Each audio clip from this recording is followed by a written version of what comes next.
할렐루야, 반갑습니다. 오늘은 창세기 19장 1절에서 11절 말씀을 가지고 롯의 자리에서 믿음 지키기라는 제목으로 말씀을 나누고자 합니다.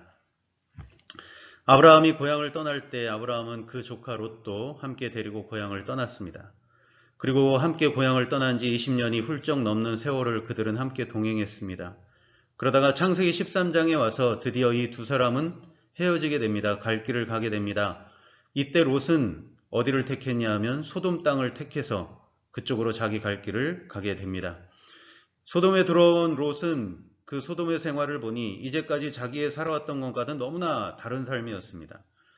소돔에서는 이제껏 광야의 생활에서 그리고 떠돌의 생활에서 누리지 못했던 평안함이 있고 안식이 있고 좋은 잠자리, 맛있는 음식, 풍부한 물, 심지어 유흥거리도 노래와 춤 이런 것들이 다 그 소돔 안에 있었습니다. 말 그대로 롯에게 소돔은 신천지였습니다. 삶의 질이 완전히 달라졌습니다. 풍요롭고 여유로워졌습니다. 그는 그의 삶을 즐길 수 있게 됐습니다. 그러나 한 가지 소돔이 모든 것이 풍요롭고 좋은 것이었으면 틀림이 없었지만 그곳은 죄와 타락이 극에 달한 것이었다는 겁니다. 이 롯은 그것을 몰랐습니다. 오히려 롯은 그 소돔을 즐기면서 자신조차도 그 소돔 생활에 물들어가고 있다는 것을 이 롯은 알아차리지 못했습니다. 자신이 그곳에 물들기 시작했다는 것은 다른 말로 하면 하나님을 향한 믿음이 식어가기 시작했다는 말이기도 한 것입니다. 롯의 이 모습을 보면 요즘 우리들의 모습이 떠오르게 됩니다. 우리들도 이 시대에 많은 풍요와 많은 발전이 있습니다. 세상이 주는 수많은 유익을, 즐거움을 우리는 누리며 살아가고 있습니다. 우리들은 그런 것들을 이용하기도 하고 즐기기도 합니다. 그러나 그러는 사이에 우리들도 어쩌면 롯처럼 이 세상에 물들어가고 있는 것은 아닌가 하는 염려를 안 할 수가 없게 됩니다. 주님은 우리를 세상을 변화시키는 자로, 제자로 이 세상을 보냈지만 어찌 보면 오늘 우리들은 오히려 세상에 물드는 것 같은 그런 모습, 그런 생각을 지울 수가 없습니다. 소돔에서 롯이 믿음을 지켜가는 일이란 참 어려운 일이었습니다. 오늘 우리 크리스찬들이 이 땅에서 믿음을 지키는 것 역시 참 쉽지 않은 일임을 우리는 알 수 있습니다. 많은 유혹이, 많은 시험이 있습니다. 도시로 나갈수록 더욱 그럴 것 같습니다. 휘황찬란한 세상의 문화와 볼거리, 놀거리, 이야기거리 등등. 여러분, 세상의 풍요와 안락이 반드시 좋은 것만은 아닙니다. 오히려 이런 것들은 우리들에게 시험과 유혹이 될 수 있습니다. 그럼 시골은 괜찮은가? 나이가 들면 좀 괜찮을까? 죄와 유혹이, 시험이 없어지지는 않을까? 그러나 여러분 꼭 그렇지만은 않은 것 같습니다. 나이가 들어도 시험은 있고 유혹은 있습니다. 왜냐하면 소돔이라고 하는 것은 저기 멀리 있는 어떤 그런 장소 이전에 진짜 소돔은 바로 우리 마음에 있기 때문입니다. 예수님께서 우리들 안에 태어나면서부터 소돔성과 같은 마음이 있다고 말씀해 주셨습니다. 마태복음 15장 19절에서 20절 마음에서 나오는 것은 악한 생각과 살인과 간음과 음란과 도적질과 거짓 증거와 회방이니 이런 것들이 사람을 더럽게 하는 것이요 씻지 않은 손으로 먹는 것은 사람을 더럽게 하지 못하느니라 하셨습니다. 주님은 바로 우리 마음 안에 소돔이 있다는 것을 이렇게 말씀해 주셨습니다. 내 마음 안에 소돔이 있다는 것입니다. 소돔의 뜻은 검게 탄, 불에 탄 이런 뜻입니다. 우리 마음이 무엇으로 검게 타게 되겠습니까? 요한일서의 말씀, 이는 세상에 있는 모든 것이 육신의 정욕과 안목의 정욕과 이생의 자랑이니 여러분 우리 마음은 육신의 정욕, 안목의 정욕, 이생의 자랑으로 우리 마음은 검게 타고 있습니다. 욕망으로 검게 타들어가고 있습니다. 그러다 보니 우리 마음을 가만히 두면 언제든지 이런 것들은 우리 밖으로 튀어나올 수 있습니다. 우리의 마음을 흘러가는 대로 그냥 내버려 두면 우리 마음과 삶은 순식간에 소돔으로 변화될 수 있다는 것입니다. 그래서 주님은 우리들에게 또 이런 말씀을 주셨습니다. 만물보다 거짓되고 심히 부패한 것은 마음이라 누가 능히 이를 알리오마는 예레미야 선지자를 통해 주님은 우리들에게 이렇게 말씀해 주셨습니다. 정말 우리 마음은 어디로 튈지 모르는 것이 우리 사람의 마음입니다. 그러다 보니 우리들은 내 안에 이런 것들과 늘 갈등합니다. 고민합니다. 그래도 나는 믿는 사람인데 내가 이러면 되나? 이런 생각하면 되나? 이런 말 하면 되나? 이런 일을 하면 되나? 이런 죄의식을 갖기도 합니다. 그렇다면 어떻게 우리들이 롯과 같은 자리에 있는 우리들이 이 세상에서 우리의 믿음을 어떻게 지켜나갈 수 있을까요? 본문을 통해서 우리가 그것을 한번 살펴보려고 합니다. 롯의 자리에서 우리는 어떻게 믿음을 지켜낼 수 있을까요? 첫 번째는 약자에 대한 관심, 서로에 대한 관심입니다. 하나님께서는 고아, 과부와 나그네에 대한 특별한 애정을 가지고 계십니다. 왜냐하면 그들에게는 보호자가 없기 때문입니다. 그래서 하나님께서는 친히 그들의 보호자가 되십니다. 고아와 과부를 위하여 정의를 행하시며 나그네를 사랑하여 그에게 떡과 옷을 주시나니 그러셨습니다. 하나님이 친히 보호하신다는 것입니다. 내가 밭에서 곡식을 벨 때 그 한 무슬밭에 잊어버렸거든. 다시 가서 가져오지 말고 나그네와 고아와 과부를 위하여 남겨두라. 그리하면 내 하나님 여호와께서 내 손으로 하는 모든 일에 복을 내리시리라. 이렇게 말씀하고 계십니다. 나그네와 고아와 과부를 손대하는 것이 이것이 복받는 길이라 하나님은 우리들에게 그렇게 말씀하십니다. 우리 예수님도 이와 비슷한 맥락으로 말씀하셨습니다. 약한 자에 대해서 힘없는 자에 대해서 어떻게 하라 이렇게 말씀하셨습니다. 삼가 이 작은 자 중에 하나도 업신여기지 말라. 너희에게 말하노니 그들의 천사들이 하늘에 계신 내 아버지의 얼굴을 항상 배움느니라 이렇게 말씀하셨습니다. 우리가 우리의 마음을 세상이 주는 유혹과 시험에서 지켜내려면 이렇듯 우리 약자에 대한 배려, 관심을 잊지 않는 것입니다. 왜 그런가 오늘 본문을 살펴보겠습니다. 롯은 저녁 때 성문에 앉아 있습니다. 그러다가 두 명의 나그네를 발견하게 됩니다. 물론 이 나그네는 천사들이 사람으로 변장한 것입니다. 그러나 롯은 그것을 모릅니다. 그냥 나그네로 알고 그 사람을 대접합니다. 이스라엘 백성은 나그네 대접을 하나님의 법칙으로 알고 있습니다. 우리 하나님은 너희도 애굽 땅에서 나그네였다라고 말씀하십니다. 주님은 우리들은 이 세상에서 나그네의 삶을 살고 있다고 그렇게 말씀하십니다. 그래서 나그네에 대한 대접, 약자에 대한 대접, 이것을 우리 하나님은 아주 중요하게 말씀하고 계십니다. 그래서 롯이 나그네를 대접합니다. 그런데 지금 롯이 나그네를 대접하는 이 모습과 비교해 볼 사람이 한 사람이 있습니다. 그 사람이 누구냐면 아브라함입니다. 창세기 18장 1절에 보면 이런 말씀이 있습니다. 여호와께서 마므레의 상수리 나무들이 있는 곳에 아브라함에게 나타나시더라. 날이 뜨거울 때 그가 장막 안에 앉아 있다가 눈을 들어 본즉 사람 셋이 맞은편에 서 있는지라. 그가 그들을 보자 곧 장막문에 달려나가 영접하며 몸을 땅에 굽혀 이렇게 말씀하고 있습니다. 그러나 롯은 어떻습니까? 롯은 19장 1절에 보면 저녁 때 그 두 천사가 소돔에 이르니 마침 롯이 소돔 성문에 앉아 있다가 그들을 보고 일어나 영접하고 땅에 엎드려 절하며 이렇게 말합니다. 아브라함과 이 롯과 무슨 차이가 있습니까? 아브라함은 가만히 보면 나그네를 만나자마자 곧 장막문에서 달려나가 이 나그네들을 영접하고 몸에 땅을 굽혀 절을 했다는 겁니다. 근데 롯은 어떻습니까? 그냥 이렇게 보고 있다가 나그네가 보이니까 그냥 보고 일어나서 그냥 그 자리에서 인사를 했다는 것입니다. 왠지 아브라함이 나그네를 대접하는 모습은 진심 어린 환영, 적극적인 모습, 자발적인 모습, 정말로 친절하고 환영하는 모습이 눈에 보이는 것 같습니다. 그러나 롯의 모습을 보면 좀 습관적인 모습처럼 그렇게 보입니다. 그뿐만이 아닙니다. 아브라함이 이 나그네를 대접할 때 창세기 18장 6절에서 8절을 보면 그는 좋은 떡에 좋은 송아지에 엉긴 젖과 우유를 가지고 최선의 대접을 하는 것을 볼 수가 있습니다. 근데 오늘 롯은 19장 3절을 보면 식탁을 베풀고 무교병을 구웠다고 했습니다. 여러분 무교병은 그 출애굽할 때 급하게 나올 때 만들어 가지고 나온 떡입니다. 이것은 맛으로 먹는 것이 아니고 그냥 허기를 채우고자 먹는 것이 이 무교병입니다. 그 대접하는 걸 봐도 아브라함은 송아지 고기, 엉긴 젖과 우유, 떡 이렇게 정성스럽게 정말 대접하는데 왠지 롯이 대접하는 모습을 보면 그냥 하는 것 같은 그런 생각을 떨쳐버릴 수가 없습니다.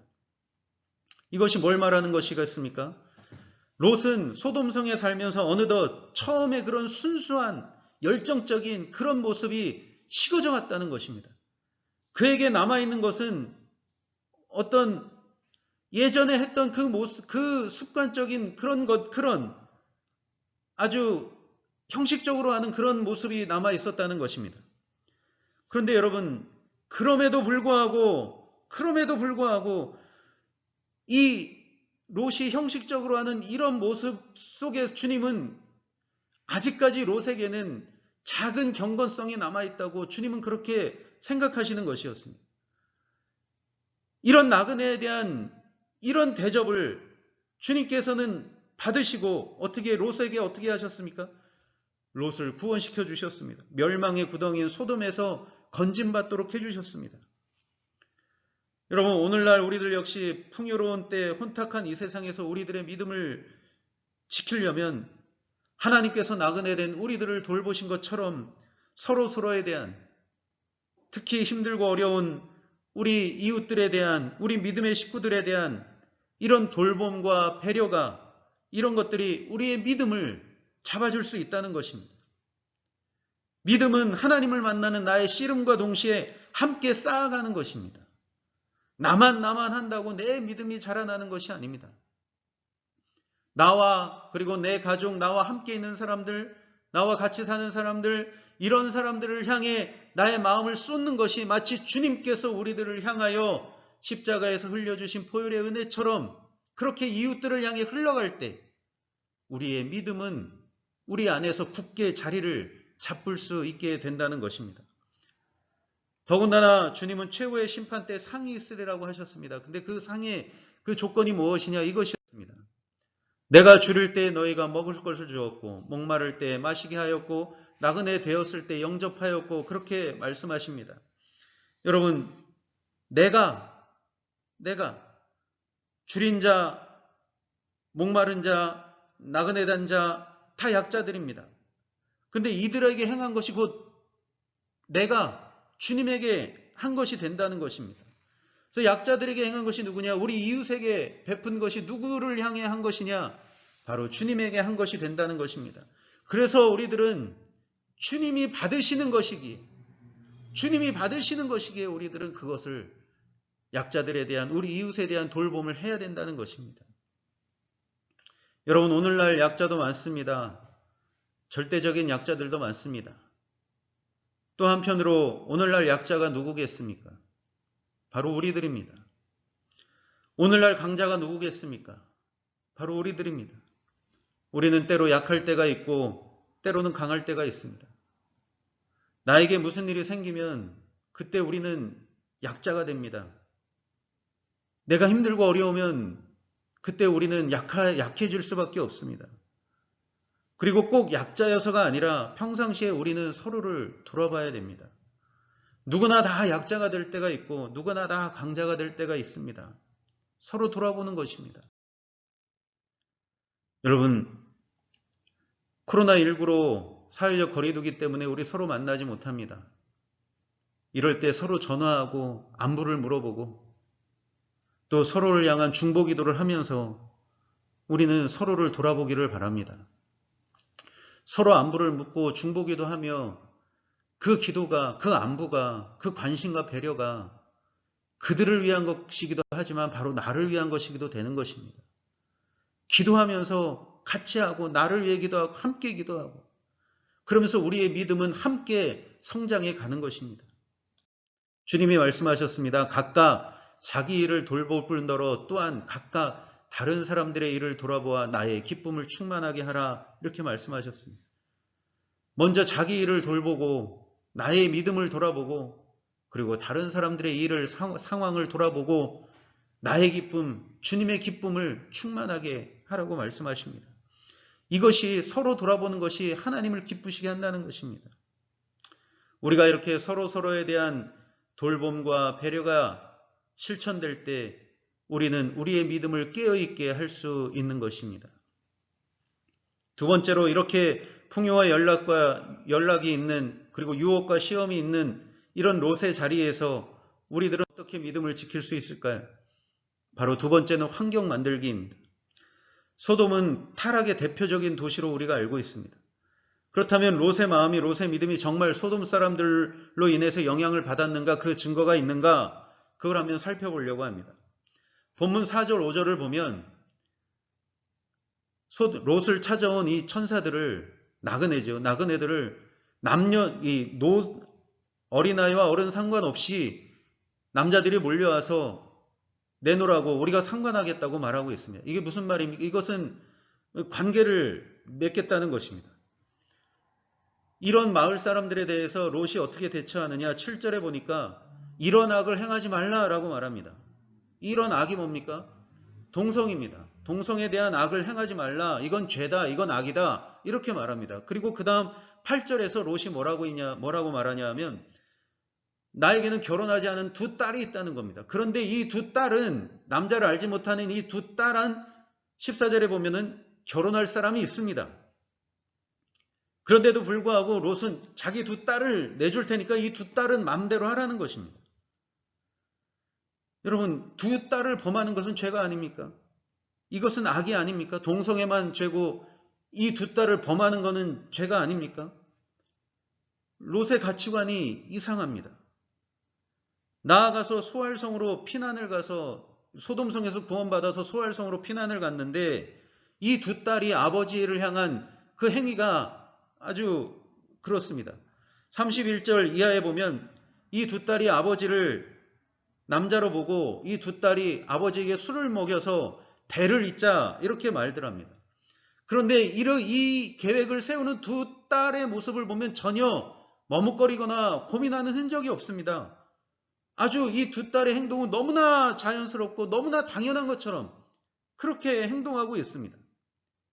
이런 두 딸의 모습, 그리고 자기 두 딸을 사람들에게 내주면서 맘대로 해도 된다고 말하는 이 롯, 이 가정이 도대체 어떻게 이렇게 되었겠습니까? 어디서 이런 영향을 받았겠습니까? 베드로전서 2장 7절에 보면 무법한 자들의 음란한 행실로 말미암아 고통당하는 의로운 롯을 건지셨으니, 그리고 그 다음 이어지는 말씀이 이것이었습니다. 이는 이 의인이 그들 중에 거하여 날마다 저 불법한 행실을 보고 들으므로 그 의로운 심령이 상함이라 이렇게 말씀하고 있습니다.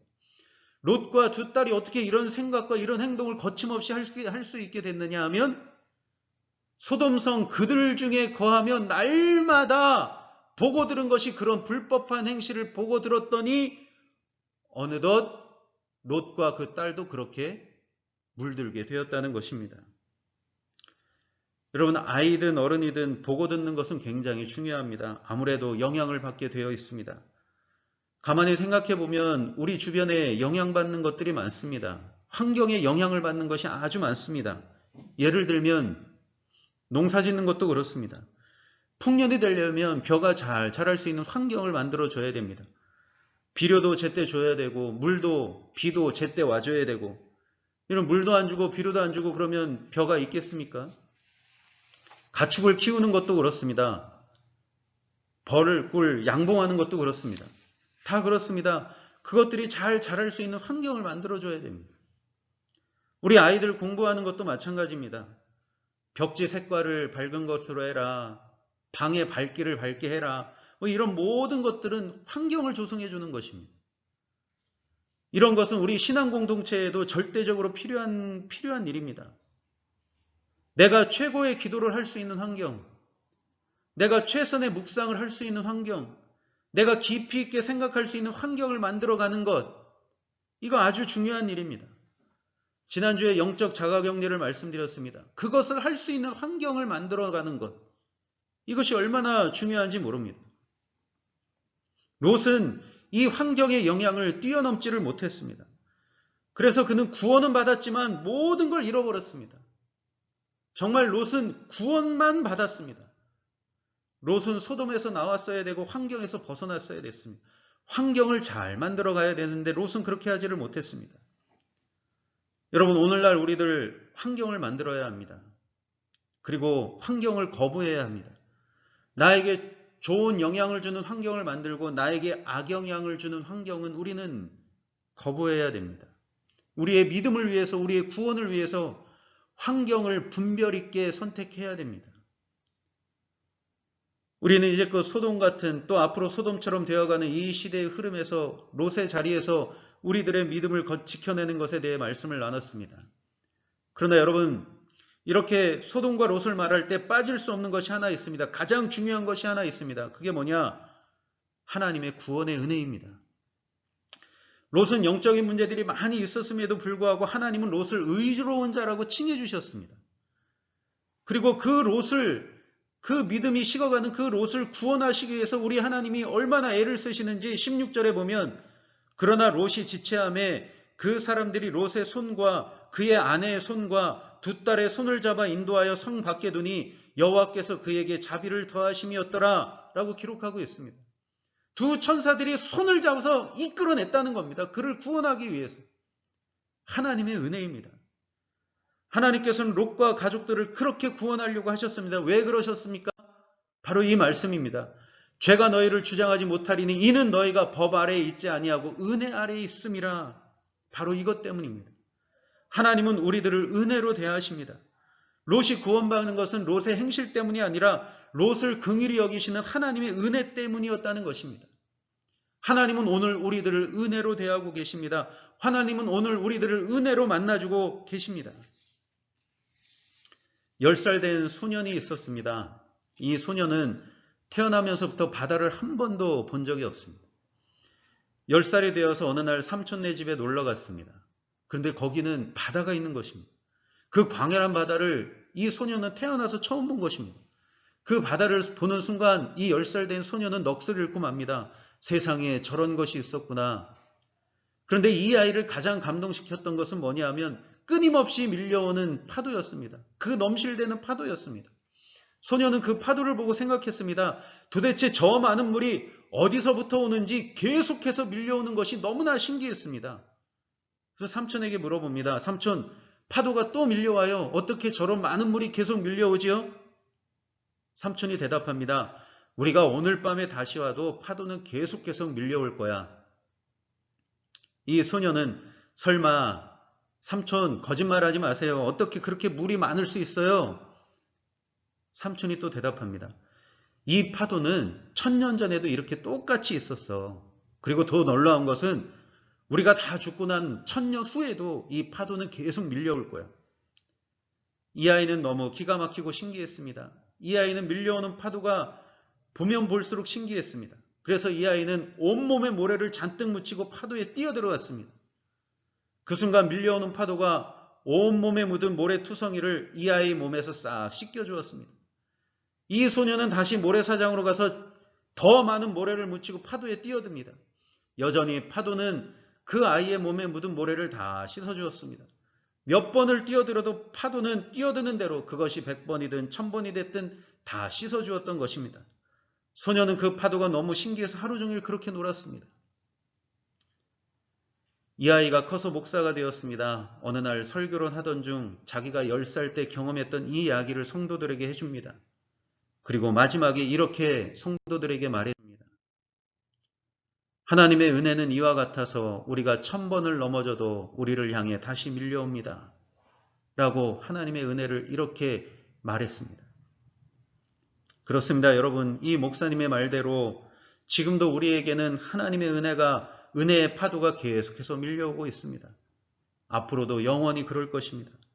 그리고 이 은혜의 파도는 롯에게처럼 우리들의 실수의 모래, 아픔의 모래, 좌절의 모래, 낙심의 모래를 다 씻겨주실 것입니다. 그래서 늘 우리들을 깨끗이 목욕한 사람처럼 새롭게 해주실 것입니다. 이 은혜의 파도가 오늘도 우리들에게 있기 때문에 우리들은 하나님의 자녀된 특권으로 살아가고 있는 것입니다. 우리들은 다 하나님의 은혜 아래에 있습니다. 우리 모두 그것을 믿고 힘들어도 낙심돼도 하나님의 은혜를 바라보며 오늘도 나를 돌아보고 우리 이웃을 돌아보기를 원합니다. 그리고 주님을 생각할 수 있는 좋은 환경을 만들어갈 수 있기를 간절히 원합니다. 소돔과 같은 이 시대에 롯의 자리에서 살아가는 오늘 우리들에게 하나님의 은혜와 평강이 여러분들과 늘 함께 하시기를 예수님의 이름으로 축복합니다.